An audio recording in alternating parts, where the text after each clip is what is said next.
Puji Tuhan, selamat pagi bagi kita semua.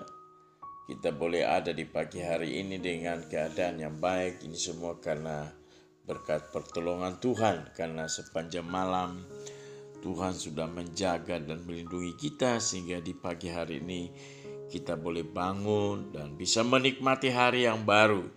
Percaya bahwa hari ini merupakan hari yang istimewa di mana Tuhan akan menolong kita semua. Sebelum kita melakukan semua tugas-tugas dan pekerjaan kita, mari kita berdoa dan membaca firman Tuhan.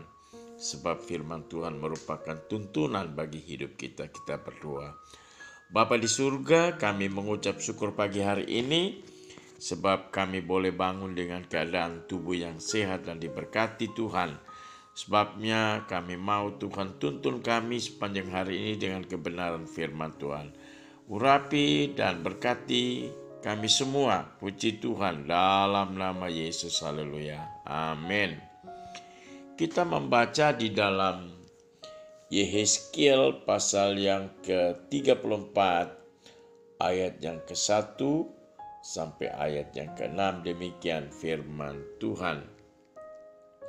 Lalu datanglah firman Tuhan kepadaku, kepada Yehezkiel, hai anak manusia, bernubuatlah melawan gembala-gembala Israel.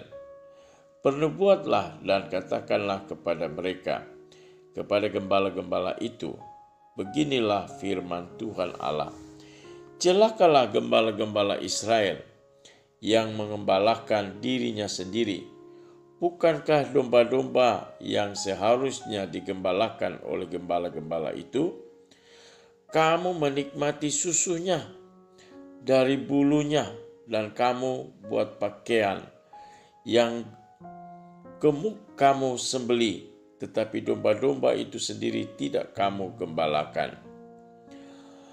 Yang lemah tidak kamu kuatkan, yang sedikit tidak kamu obati, yang sakit tidak kamu obati, yang luka tidak kamu balut, yang tersesat tidak kamu bawa pulang, dan yang hilang tidak kamu cari, melainkan kamu injak-injak mereka dengan kekerasan dan kekejaman. Dengan demikian mereka berserak oleh karena gembala tidak ada, dan mereka menjadi makanan bagi segala binatang di hutan. Domba-dombaku berserak dan tersesat di semua gunung dan di semua bukit yang tinggi.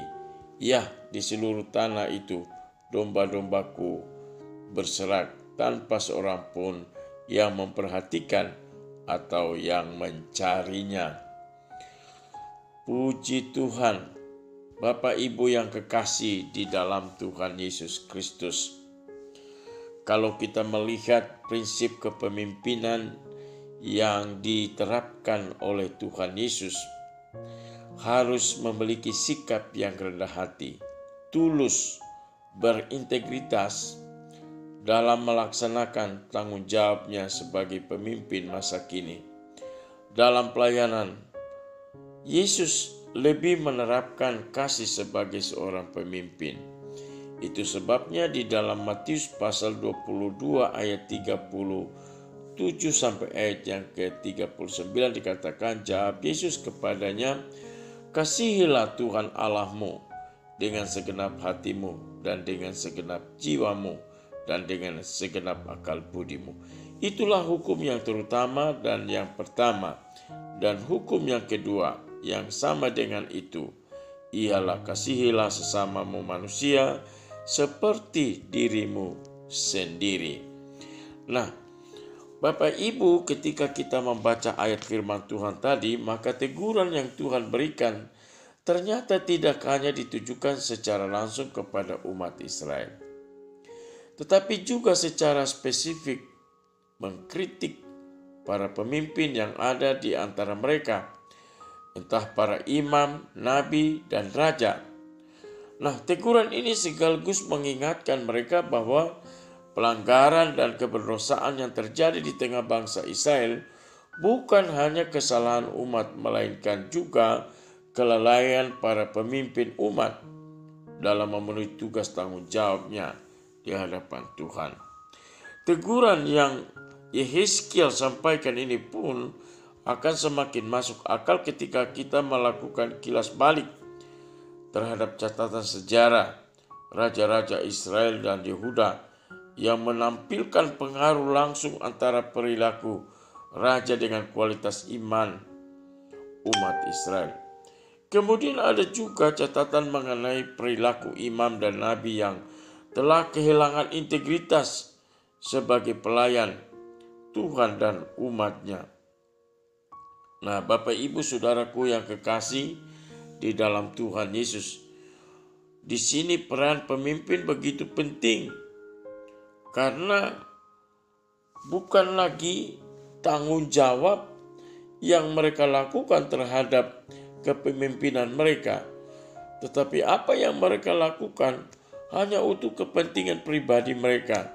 Mereka semua tidak lagi peduli akan efektivitas dan dampak perannya terhadap pertumbuhan kualitas iman dari seluruh umat Tuhan, melainkan hanya memperhatikan kepentingannya masing-masing.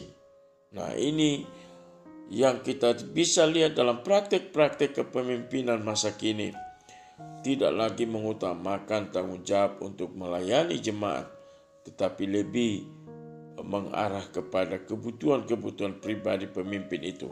Nah, di dalam teguran yang disampaikan Yehezkiel ini tergambar dengan jelas bahwa para pemimpin pada saat itu cenderung memperdaya umat yang semestinya mereka berdayakan. Ya, jadi ini luar biasa. Seringkali pemimpin mengambil kesempatan untuk mengambil keuntungan dari jemaat saja. Nampaknya terhadap para pemimpin tersebut setiap umat hanyalah komoditas, ya. Jadi sebagai objek pencaharian, bagaimana mereka bisa memperkaya diri. Nah, jadi yang berguna untuk memenuhi kebutuhan dan keinginan secara pribadi saja. Mereka tidak lagi menganggap umat sebagai individu-individu yang perlu dipimpin untuk mengalami pertumbuhan iman dan membangun kehidupan yang berkualitas di dalam Tuhan. Para pemimpin di Israel pun telah kehilangan keprihatinan, kepedulian, perhatian, dan kesediaan untuk melayani umat Tuhan.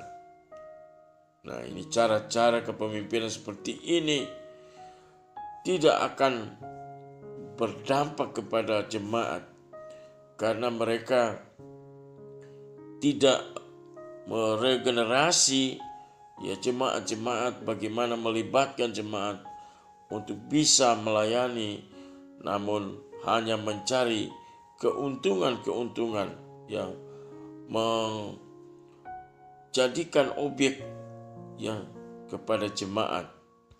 Nah, sahabat Community of Miracle yang saya cintai, yang saya kasihi, firman Tuhan hari ini telah cukup menunjukkan bahwa tanggung jawab merupakan salah satu indikator kualitas iman yang perlu kita bangun di dalam Tuhan. Jadi Tuhan menuntut bagaimana kita sebagai pemimpin memiliki tanggung jawab terhadap umat Tuhan. Kita perlu mawas diri agar tidak terjebak pada kesombongan akibat status atau jabatan yang kita miliki saat ini atau di masa mendatang. Bahkan pemenuhan tanggung jawab idealnya diwujudkan oleh setiap orang tanpa terbatas pada status dan jabatannya. Ada banyak orang yang ketika memiliki status, yang memiliki jabatan yang tinggi, akhirnya lupa diri. Nah, di dalam kerangka hidup beriman, pemenuhan tanggung jawab dapat menjadi media bagi tersalurnya berkat-berkat Tuhan bagi setiap pihak yang terlibat di sekitar kita. Jadi luar biasa ketika kita bertanggung jawab atas pelayanan kita, maka di sanalah Tuhan akan memberkati kita, memberkati jemaat. Itulah mengapa Tuhan memberikan teguran yang keras kepada pemimpin Israel karena kelalaian mereka dalam memenuhi tanggung jawabnya terhadap kehidupan umat Israel. Telah mengakibatkan kehancurannya hidup seluruh bangsa. Jadi, apakah kita semua siap untuk bisa memenuhi tanggung jawab ya, sesuai dengan peran yang Tuhan berikan kepada kita saat ini? Ini merupakan satu pertanyaan ya bagi kita semua sebagai orang percaya, supaya kita bisa mengintrospeksi hidup kita untuk kita bisa melaksanakan tanggung jawab yang Tuhan berikan kepada kita ya. Yang saya percaya bahwa pembacaan firman Tuhan di pagi hari ini memberikan inspirasi baru bagi saudara dan saya untuk bagaimana kita melayani dan memiliki tanggung jawab untuk bagaimana kita mengawasi, menjaga, dan memenuhi kebutuhan-kebutuhan jemaat yang kita layani. Biarlah Tuhan memberkati kita di pagi hari ini dengan kebenaran firman Tuhan. Saya percaya bahwa Tuhan akan terus membawa kita memiliki tanggung jawab dan menjadi berkat bagi banyak orang. Puji Tuhan, demikianlah firman Tuhan pagi hari ini.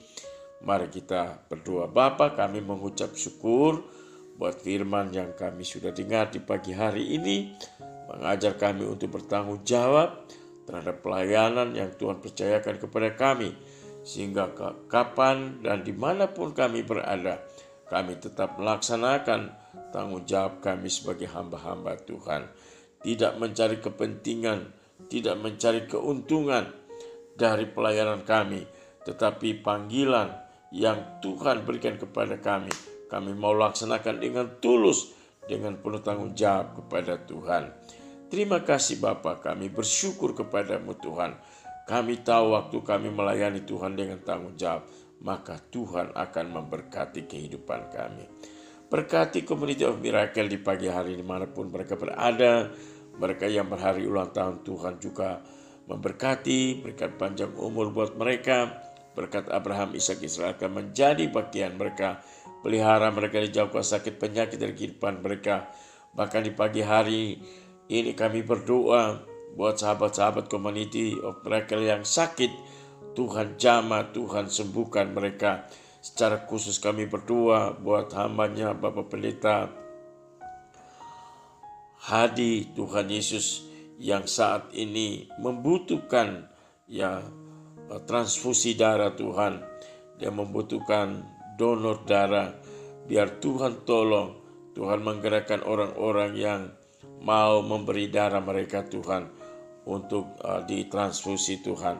Engkau memberkati Pak Bernard Tuhan, Bapak Pendeta Bernard Hadi Tuhan, dan juga anak-anak yang saat ini mendampingi hamba-Mu, Dr. Tanel dan Ibu Fonet. Tuhan kiranya menolong mereka, memberikan hikmat kebijaksanaan kepada mereka, agar mereka bisa merawat orang tua mereka dengan baik. Pakai tangan-tangan dokter yang merawat, menangani Bapak Pendeta Bernard Hadi. Kami juga berdoa buat Kohengki yang juga mengalami sakit Tuhan, pembengkakan kaki Tuhan. Tolong jamah, sembuhkan di dalam nama Yesus. Oleh bilur-bilur Yesus, percaya kuasa-Mu tidak pernah terbatas dan menyembuhkan dia Tuhan. Terima kasih Bapa di surga. Kami berdoa juga secara khusus untuk Bapak Dani Misi yang berjuang untuk maju dalam pilkada Halmahera Barat. Dalam urusan-urusan, kiranya Tuhan menyertai dia dan menolong dia. Apapun kebutuhannya, Tuhan memberkati. Semua anak-anak-Mu, sahabat-sahabat community dengan segala kebutuhan, keperluan, pekerjaan mereka diberkati. Profesi mereka sebagai dokter, bidan, perawat, Tuhan berkati. Sebagai Polri, TNI, Tuhan berkati. Bahkan mereka yang bekerja di perusahaan-perusahaan, Tuhan berikan mereka berkat-berkat yang luar biasa. anak-anak kami yang studi dimanapun mereka berada. Jaga lindungi mereka agar mereka tetap setia dengan Engkau. Terima kasih berkati pengurus Community of Miracle. Dan kami juga berdoa buat sahabat-sahabat yang ada di luar negeri, di Swedia, di Belanda, di Amerika, di Singapura, Malaysia, Somalia Tuhan, di Australia Tuhan Engkau memberkati. Bahkan yang ada di Bali, ada di Malang, di Salatiga, di Jogja, Surabaya, di Jakarta. Tuhan memberkati di Makassar. Berkati mereka di NTT, mereka yang ada di Maluku, di Ambon, di Dobo. Tuhan, mereka yang ada di Papua, mereka yang ada di Halmahera Tuhan. Baik itu Halmahera Barat, Halmahera Utara, Halmahera Timur, dan Halmahera Selatan. Tuhan berkati. Bahkan juga kami yang ada di Sulawesi Utara, Tuhan memberkati. Terima kasih Bapa. Kami mengucap syukur buat pagi hari ini dalam nama Yesus. Haleluya. Amin.